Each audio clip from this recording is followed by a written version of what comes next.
Assalamualaikum warahmatullahi wabarakatuh. Perkenalkan, nama saya Wandri Rahayu, Latsar CPNS Kabupaten Bekasi dari gelombang 2 Angkatan 1 Kelompok 1 PPSDM Regional Bandung.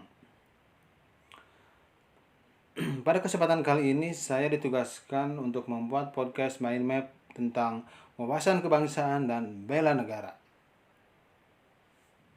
Baiklah, kali ini saya akan menjelaskan tentang wawasan kebangsaan.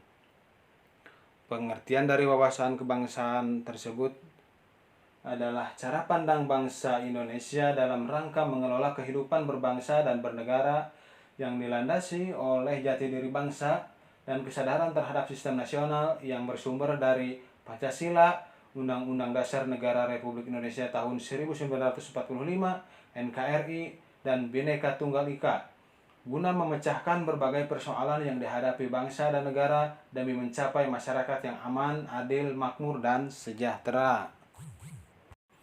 Setelah kita mengetahui tentang pengertian wawasan kebangsaan itu sendiri, kita akan mundur sedikit untuk membahas sejarah dari wawasan kebangsaan. Berawal pada tanggal 20 Mei 1908, yang dimana disebut sebagai Hari Kebangkitan Nasional, dilatar belakangi terbentuknya organisasi Budi Utomo.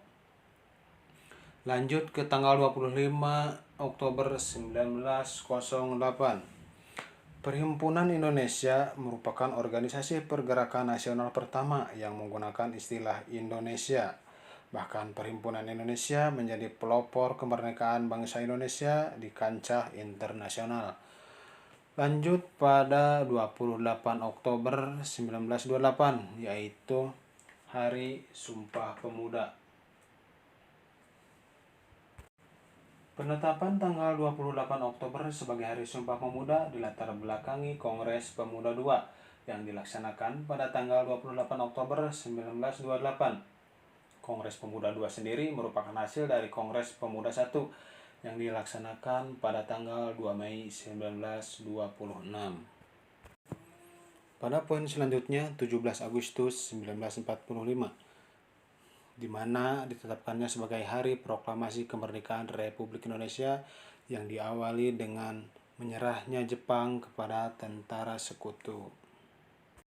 Poin yang selanjutnya adalah konsensus dasar, di mana terdapat 4 poin konsensus dasar. Yang pertama adalah Pancasila. Pancasila adalah dasar falsafah dan ideologi negara yang diharapkan menjadi pandangan hidup bangsa Indonesia sebagai dasar pemersatu. Yang kedua adalah Undang-Undang Dasar 1945. Naskah Undang-Undang Dasar 1945 dirancang sejak 29 Mei sampai 16 Juli 1945 oleh BPUPKI pada masa Insinyur Soekarno. Dan pada prinsipnya, Undang-Undang Dasar adalah dasar hukum tertulis. Lanjut ke poin 3, yaitu Bhinneka Tunggal Ika. Mengutip dari Kakawin Sutasoma, pengertian Bhinneka Tunggal Ika lebih ditekankan pada perbedaan bidang kepercayaan juga keanekaragaman agama.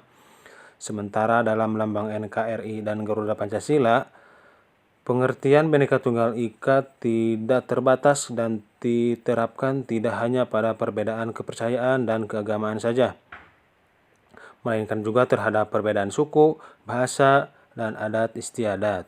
Lanjut ke poin 4, yaitu NKRI.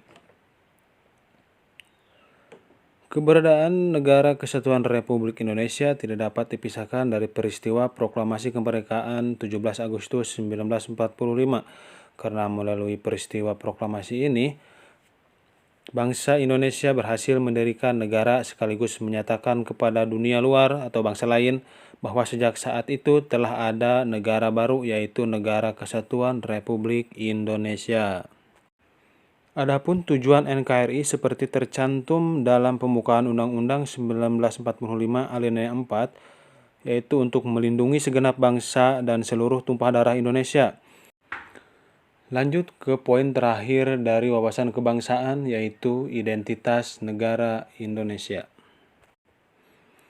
Bendera negara Sang Merah Putih, bahasa Indonesia, lambang negara Garuda Pancasila, dan lagu kebangsaan Indonesia Raya merupakan jati diri bangsa dan merupakan identitas Negara Kesatuan Republik Indonesia.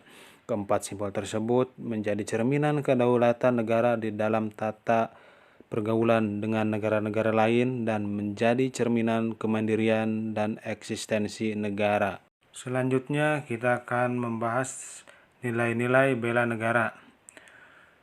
Definisi bela negara adalah tekad, sikap, dan perilaku serta tindakan warga negara, baik secara perseorangan maupun kolektif dalam menjaga kedaulatan negara, keutuhan wilayah, dan keselamatan bangsa dan negara, yang dijiwai oleh kecintaan kepada Negara Kesatuan Republik Indonesia yang berdasarkan Pancasila dan Undang-Undang Dasar Negara Republik Indonesia tahun 1945 dalam menjamin kelangsungan hidup bangsa Indonesia dan negara dari berbagai ancaman.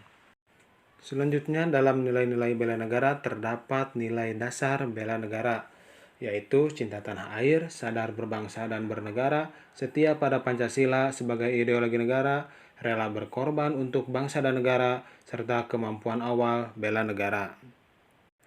Selanjutnya, nilai-nilai bela negara dalam lingkup pekerjaan, yaitu usaha, tindakan, kegiatan dalam rangka memberikan pengetahuan, pendidikan, pelatihan pada warga negara.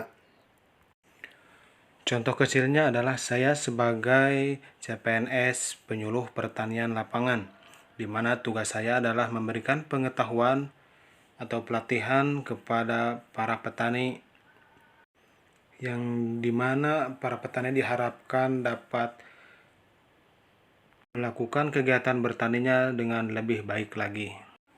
Dan yang terakhir ada fungsi ASN. Fungsi ASN yaitu sebagai pelaksana kebijakan publik, pelayan publik, perekat, dan pemersatu bangsa. Nah, otomatis kita harus dukung pemerintah dan mengajak warga lainnya untuk menjaga kedaulatan negara Republik Indonesia. Nah, mungkin itu saja yang dapat saya sampaikan mengenai wawasan kebangsaan dan nilai-nilai bela negara. Kurang lebihnya saya mohon maaf. Dan wabillahi taufiq wal hidayah. Wassalamualaikum warahmatullahi wabarakatuh.